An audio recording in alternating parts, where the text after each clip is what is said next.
It's the Cracky Rugby Podcast. We're in the Clan stand. William is commentating with Rob today, so I've got Danny with me today. It's 10 minutes before kick-off. The rain appears to be easing, Danny, and Connacht have just gone in looking good. And Byron Ralston just smacked into Call Forward with a tackle as he came out the field. I'm not sure what that was all about. He's probably just a bit cold, just warming up the shoulders, you know. So what are you expecting tonight? Scarlets have been hit by another late change with Lee Halfpenny not playing. Yeah, I think that's a massive loss for them. He's a great organiser.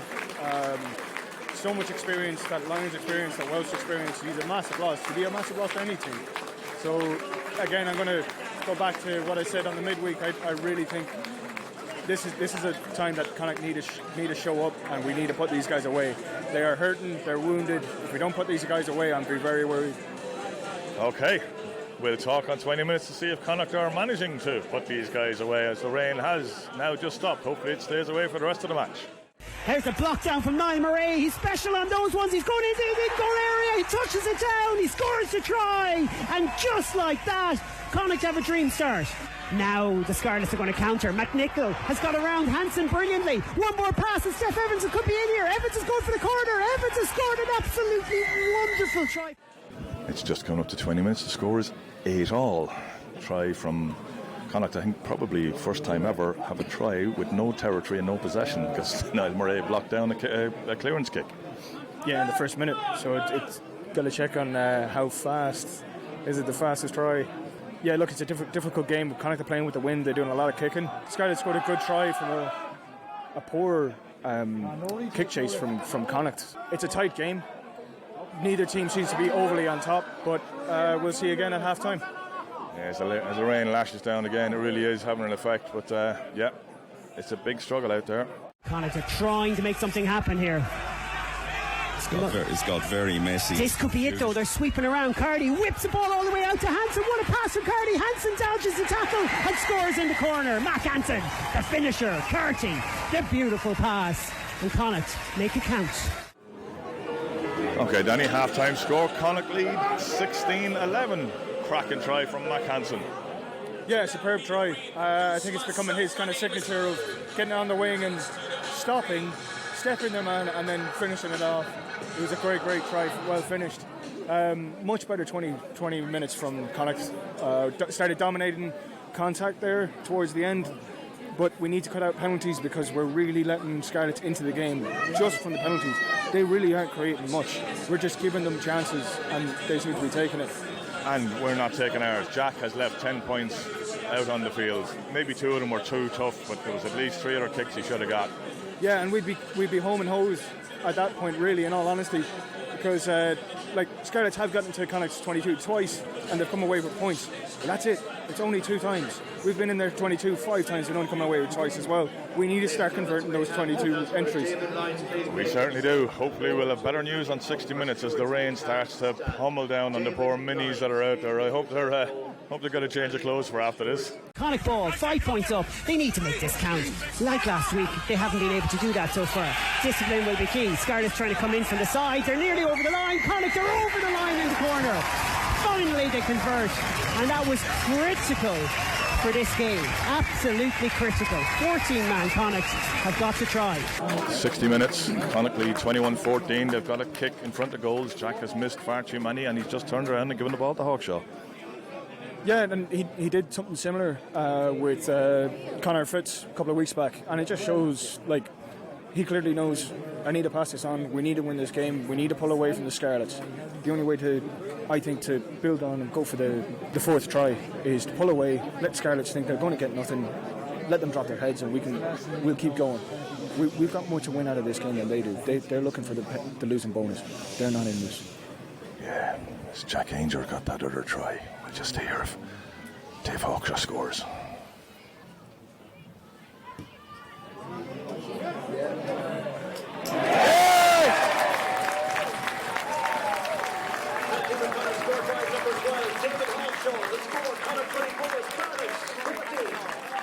Connacht is still going. Scarlets have to spin around. Another advantage for in from the side. Can Connacht see this through? Penalty try! Good carry from Jared Butler, and it's a big overlap with the two extra men, so Ainger gets it out and the forwards are just trying to focus. A little kick through off the left foot from Cardi for Hansen to chase onto. Mac Hansen comes onto it, knocks it on with his shin, chases to the line. Did he get the touchdown? I think he did. He's celebrating. Okay, final score, Connacht 36, Scarlets 14. What a great win in the end. Yeah, really impressive display from Connacht. So just, they made a couple of mistakes. Boyle gets a yellow card. They make a mistake by giving away another penalty. Knock on, compound 3 errors. In the past, Connacht would have conceded a try or a penalty, let the opposition into the game. But no, Jack forced an ugly kick and we go down the other side. There's something different about this Connacht team. There's a different attitude. And it's coming through now. Something that I felt like we were seeing from the Munster win, from Leinster last week, and the grittiness showed, toughing out those tries that we scored. Certainly did. It's quite a workman-like performance, and we'll take it. A bonus point win, and denied them a bonus point. We couldn't have asked for any more. Okay, here's the post-match press conference.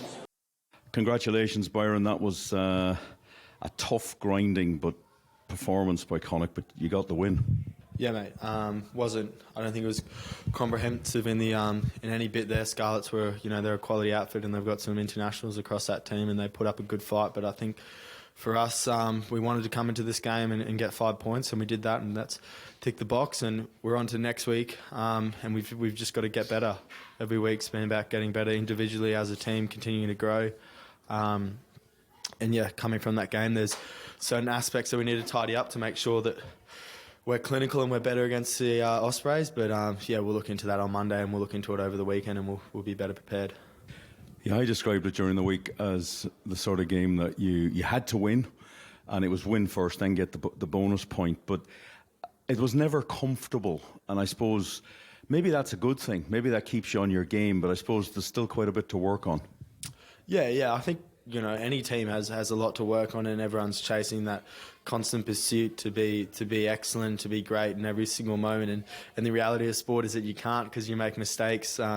You've got to play in conditions like what we played in, and not using that as an excuse. But it certainly adds to it. But yeah, I think us as a group, we're certainly proud of that. There was a lot of noise, outside noise, and pressure on us, and I think as a group we were delighted to come away off that win, and putting another win on the board hopefully next week, that puts us in good stead. That sits us three from 4, and I think there's just a lot to like moving forward.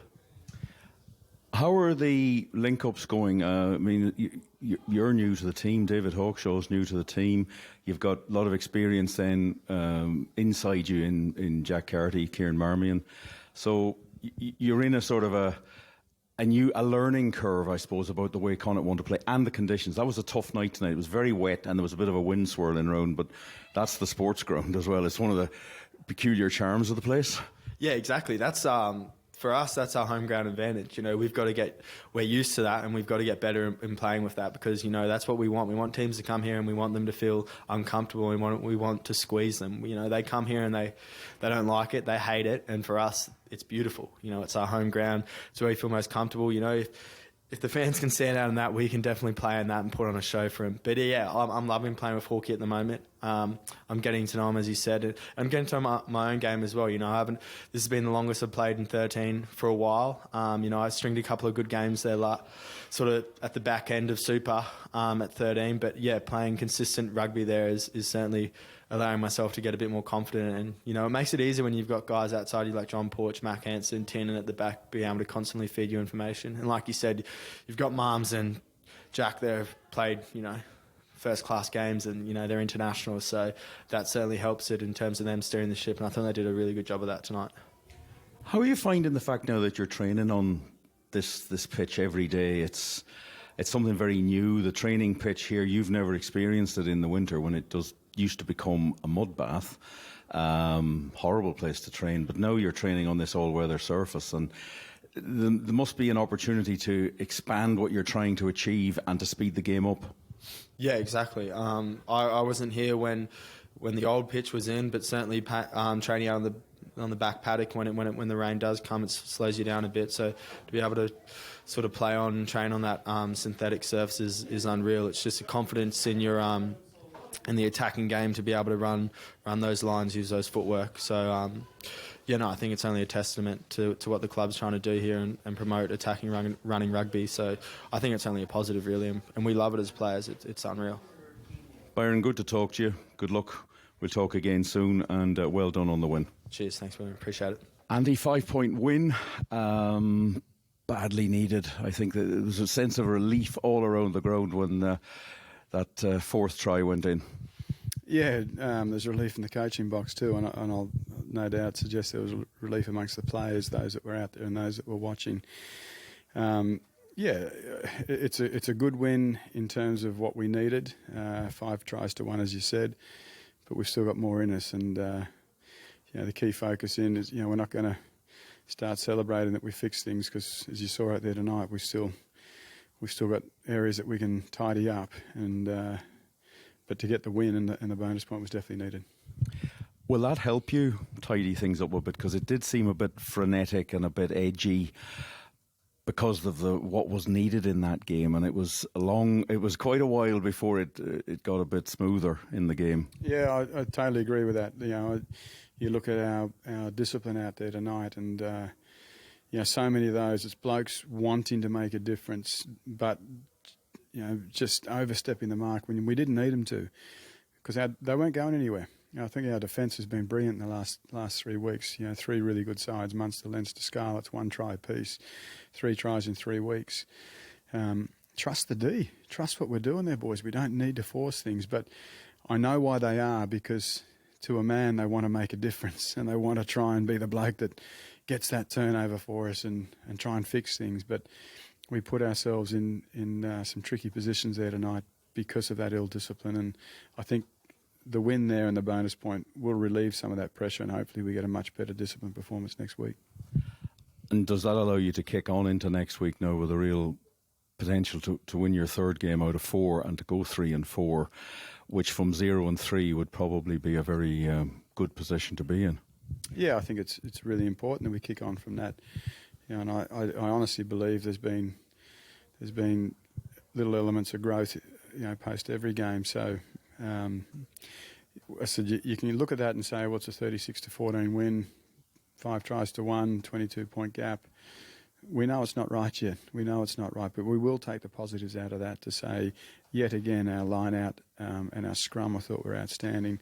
The work that our forwards are doing, really, really good. Our physicality and defence, very, very good. But we still need to be more accurate. We still got into that 22 and didn't nail some of the opportunities that we'd like to be nailing. So we've still got lots of work to do, but that will help us kick on for sure. One thing I said during the commentary that surprises me a bit with Connacht is when they have a free play in those situations, there seems to be a reluctance to move the ball, and you have guys like Mac Hansen and Alex Wooten when he came on, sort of screaming and stuff. Is that just a bit of white line fever among the forwards, even though it's a free play? I mean, they can if it goes wrong, you're still coming back for the penalty. Yeah, so there's a part of it where we're sitting up there and say, just stay in system, and I feel like the players are probably a little bit trapped there or caught there at the moment because we need that part of the system to work too, and we felt in the box that was working, but when they took it out, we were taken out when there's nothing really on. So again, that's going to help us there find that balance and just get the confidence and the trust and the belief in what it is we've been working on. So that was very much needed there tonight. The forwards are going particularly well. I thought Niall Murray had a storming game again this evening. Oisin Dowling, when he came on, Conor Oliver was man of the match. What do you put that down to? They do look a very good unit, and you seem to be able to swap players in and out, and the bench, when they come on, seem to get up to the pace of the game very quickly.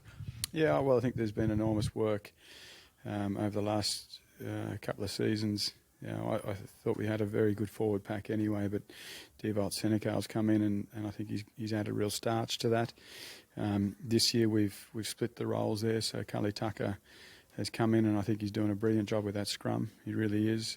So between Dewald and Cully, they've got that forward pack humming there now. And as you say, some of those names you've mentioned there, but others that who've been really good for us in the opening 6 games, who weren't out there. The Josh Murphys of the world, he wasn't out there tonight. Seamus Hurley-Langdon's been doing some great things. Jared Butler's come off the bench there again tonight. So we've had some really good performers who weren't out there tonight. So yeah, we've got great depth, but I also know both Cully and Divock won't be happy with some of the things they saw there, and we can be better again. So the push will be to keep trying to grow that pack and grow that belief in their fight and their ability to tough it out with any team. Any injury concerns coming out of that? Not really. Not really. Again, nothing serious anyway. We'll wait and see how Blakes wake up tomorrow, but just on first reflection, I think we come out pretty clean. And finally, do the Irish selected players disappear off to Ireland camp now, or are they available for Connacht next week, away to the Ospreys? Well, we'll lose the 4 boys. So Finlay Beelum, Dave Heffernan, Keane Prendergast and Mac Hansen they go into camp on Monday afternoon. Caelan Blade, who was selected in the Irish A, he is available for next week, the Ospreys game, which is important for us. So we'll lose 4 and we keep Caelan until after that game. Andy, thanks for talking to me, and we'll be talking again during the week. Thanks, William. Okay, that was the voice of Andy Friend, and before him we heard from Byron Ralston. We're in the Clan Stand. You can hear everyone cleaning up after the 4,100 people that were in the sports ground. The clean-up's going on. I've now got William Davis with me. You were commentating tonight, William? Good evening, Alan. Yes, indeed I was. Go well, because it was nice to commentate on a win like that. Yeah, it was a difficult enough game to commentate on at times because there was a lot of errors and a lot of mistakes, but Connacht grounded out. And every time Mac Hansen gets the ball, something exciting happens, and it's very, very good. And you get plenty to talk about then, but it was just about the win, and getting the bonus point was a nice bit of icing on top. It was, and denying them a losing bonus point, although they never really looked like they were going to get it, Linley. Yeah, I think we got 10 points ahead. I think it wasn't much, chance that they were going to come back. And, look, I think Scarlets are usually a very good side, and they have some very talented players in there. But I think they have a huge difference between their most experienced players and the youth that they had in there. And there wasn't really anything in between. So I think it is a team, at the moment it looks like a team in transition. They also had they did have some players who were absent, and they do have very good players in the side. But it was, I think, on the night, they had struggled to put a team together. I think they had borrowed, hadn't they, a player from side wing forward. Borrowed a player for 2 weeks on loan, so they were stretched. But they hung in there. They made it difficult. They didn't go away easy, And I think it really did take until the second half before Connacht just rode it out, thanks to some brilliance from the likes of Mac Hansen and some very good forward work, particularly in the maul again. Yeah. Conor Oliver got man of the match, and for me, deservedly so. I know he gave a few penalties away, but that's what an open side wing forward's meant to do. Now, right, Danny? Yeah, I wouldn't know anything about that. I was a 6. So back rows, you're all the same. Any decent stats there on? Because you were looking at our conversion rate. It improved quite a lot in the second half. Yeah, we converted 3 of 4 chances in the 22 in the second half, and only gave them 1, which they did convert. But they had 100% conversion rate, but they only got into our 22 3 times. We managed to do it 9 times and converted 5. So it's not bad. It's good. It's a good return this time. It is, and getting into the 22 is what it's all about. And then, because we're doing it on a regular basis now, and it doesn't matter who we're playing, we're getting into the 22 on a regular basis. Well, that's the 3rd match in a row. We've had more than 8. So 9 this week and 8 in the last 2. So it's only going up. It is only going up. And Mac Hansen, as you say, William, he really was the star, and everyone, you could feel the sense of friction going around every time he touched the ball, no matter what he did. Yeah, that's there. I mean, it's brilliant to have him. He won't be available next week, unfortunately, because of he called up to Ireland. I mean, fair play to him. Why wouldn't he want to play for Ireland? John Porch as well. Going forward, it does give them something extra. The attack still doesn't look right at times. It runs out of space, and it's a bit laboured. But I think the 2 centres, Byron Ralston didn't have a great game, but I was impressed with David Hawkshaw as well. He brings a robustness, very good defensively, and I think they want to give him a run and see where he goes. Giving him a run, he might, looking at the way Jack came off the field, very, very gingerly. He'd been hit twice during the match. Well, very, very legally for the most part, you know. No, one of them was late. Well, one of them was slightly late. But the one that he was, when he kicked through for Mac's try, there was a hit on him, and he looked as though he was in a little bit of a pain. You reckon he could be in trouble for next week? I don't know if Jack's actually been 100% since he started the season. I see Jack is not performing to the best of his abilities. Yes, I mean his passing is still superb, and you know some of the lines that he runs are superb. But I don't see him as being at 100%. And for whatever, I know he came in. Remember at the start of the season he had an injury, so I'm not sure whether that has fully cleared or whether there's still a niggle there. And once again, the more pressure that's put on him with his kicking, and the more it's quite good to just hand over the reins unless he feels particularly confident. He did it again. Like he did it. He turned around to Hawkshaw and said, "Yeah, here, come and take it. I'm not kicking well." And it was a very kickable kick as well. He could have taken. Yeah, it was, and he just turned around. Like it wasn't as if I think he'd made his decision before they'd even decided to go to the post. He was looking for Hawkshaw. To me, that just shows how good a leader Jack has become. And he's putting his hand up, saying that he's made a mistake and he's looking to fix it, which is what you want.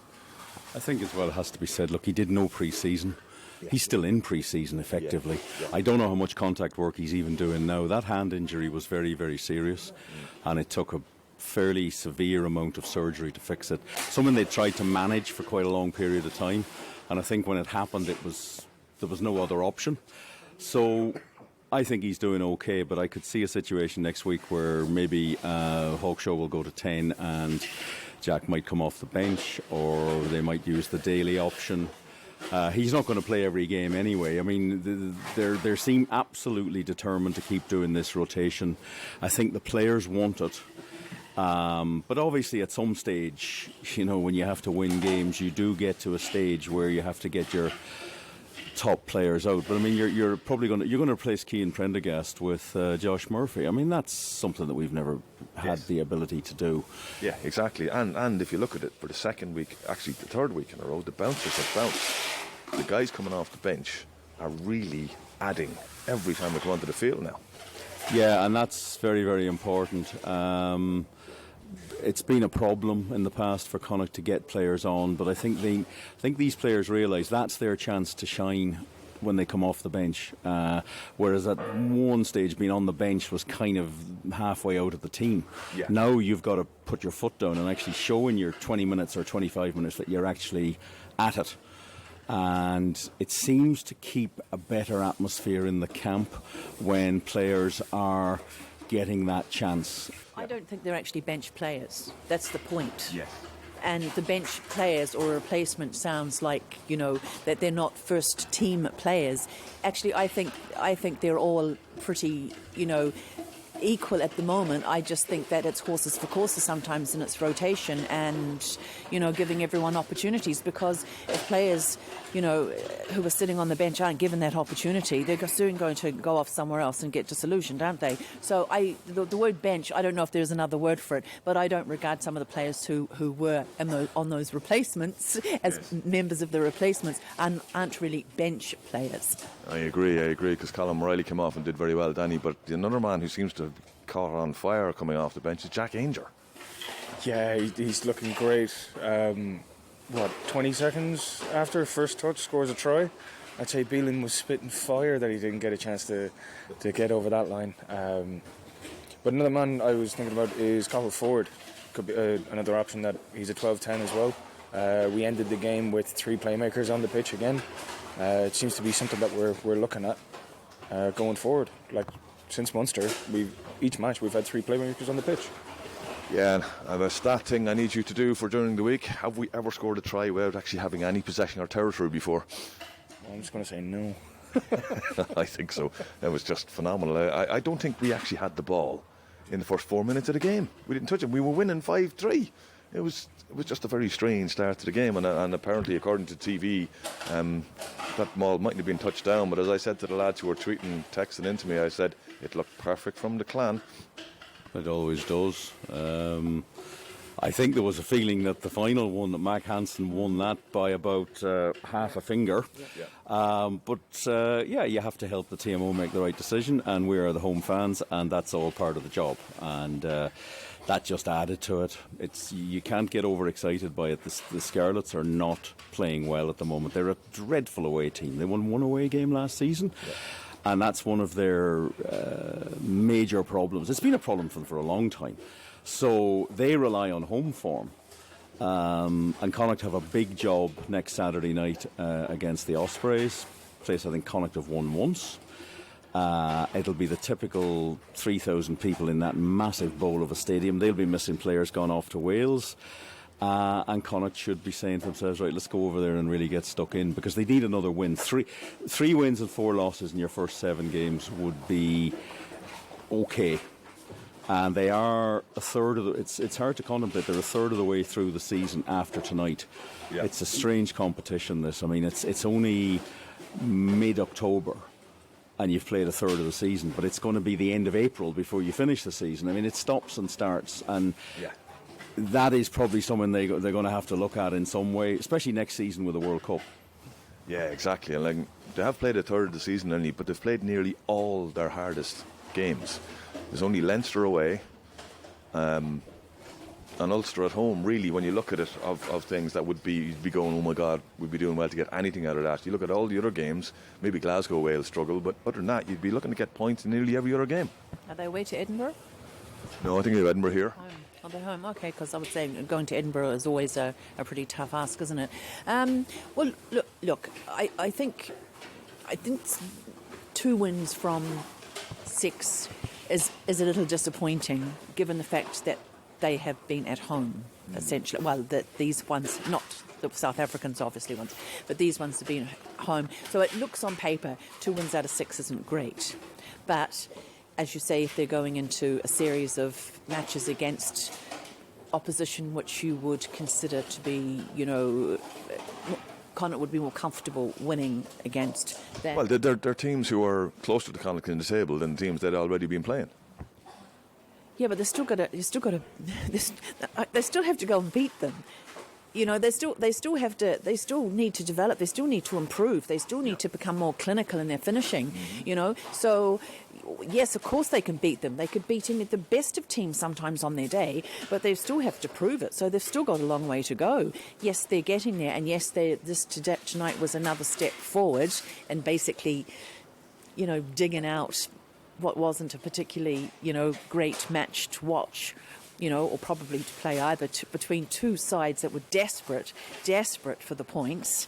And so I don't think we should get too carried away by that. It is a continual development, I would say. And I'd say Andy Friend is not particularly, he's happy with the win, but I don't think there was anybody, literally cheering in the sheds with that performance. Yeah, it was so workmanlike, Danny, wasn't it? But it got the job. It was what was required. The pressure was on Connacht. The bookies had them to win the game by 5 points. Everything was pointing at a thing that Connacht normally struggle with, and they didn't, because they got the result in the end.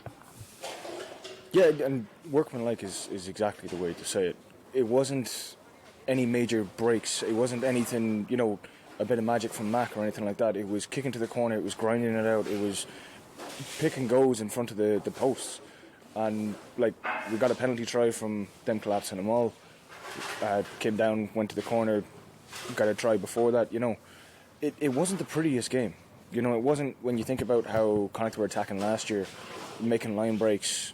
That's not happening this year. But the defence is good, and the forwards are grinding out the tries now that I felt have been coming. Let's see a lot more of it. I don't think you can play that type of rugby. I'm not convinced that this side is good enough to play that fancy Dan rugby. And I think that caught them into trouble last year. And I think in conditions like this, they just grind out results. Benetton will be coming here, grind out the result, beat them. Go down to Munster, try to grind out the result. They got robbed down there last year. But you have to walk before you can run. And I think a lot of last season, they got ahead of themselves. And I think now you just have to accept that they're not going maybe to win games as easily. It doesn't matter. At the end of the day, you get your points, you put them on the board. You have to win 11 games. You can lose 6 or 7, win all your home games or win as many of them as you can, and you're pretty close to where you need to be. And that's the way a lot of the sides operate at the bit of the table where Connacht are going to be. Connacht are not going to be in the top 4 unless they turn in some really amazing results like winning at Leinster, and they can do that. Absolutely, and they could go over and I'm the 2 key games that I can see during the Six Nations. You got to go over and win in Zebra. Well, the best way to beat Zebra is just grind it out. It's the same as at the Dragons. Yeah. But they won't be thinking about that. They'll be thinking about next week. Maybe the way to win next week is go out and grind out. And I think some of what they did tonight, the good stuff, came from the performance last week, where they just sat in and ground away against Leinster. But Leinster are way ahead of the Scarlets in terms of their defence and their quality. But you can learn from a game like that, and you can bring certain things in. And I thought tonight's performance was okay, but they got 5 points. And from where they were a couple of weeks ago, when it was looking mighty shaky after 0-3, they've got a toehold in it. But next week is vital as well. It certainly is. Linley, do you want to come in with any last thoughts? Well, I mean, I agree with William, but I also think that grinding out a game is one thing, but having that, encouraging that bit of flair and that enterprise, and is another thing. And there are days for doing that, and there are days for grinding it out. So I wouldn't. While yes, it's great to see them win by grinding it out tonight, despite the fact that there was a little bit of flair from Mac Hansen at the end. We don't want to get rid of that flair. We want to encourage that ingenuity, and So I wouldn't like to overly go on about the fact that you have to grind every single game out. I think what I'd really like to see, and that's a very good point by Linley, grind away until you get the right to play the flashy rugby. Yeah. And I think that's one of the things, if you can get yourself into a situation around 60, 65 minutes, there's a hell of a lot, 15 minutes, you can turn a game completely on its head. Yes. But you have to get to that stage of the game. It's what happened against the Stormers in South Africa. If the try that was ruled out because of the Bundyaki sending off, they'd have been not really heavily involved in the game at times, but they'd have been 4 points behind with 18 minutes to go. And the general consensus locally was that Connacht would have won it because the Stormers would have panicked. And that can happen to any team. But sometimes, particularly last season, it just looked harum-scarum. I think they're getting there. They're far more pragmatic, I think, is something that we talk about. Yeah, far more pragmatic. Okay, Danny, any last words? I've one thing. Packy used to love calling Oliver penalty green 7. It was definitely flipped over to penalty red 7, and he got his yellow card in the end. It's fair enough, and we still have to do something about those goalposts. Certainly the ones at the Baltimore end seem to have some sort of force field around them, because nobody seems to be able to get points through them at this stage. Even Patchell was missing fairly straightforward kicks, and he's an international class out half. I don't know, maybe the new lights maybe the new lights will change. I don't know, maybe there's some angle on that they're too shiny. I don't know what it is. I'm just not sure what it is. But sure. Okay, good to get a win. Bye, folks. Loose, cut it loose. Break out or nothing changes. Side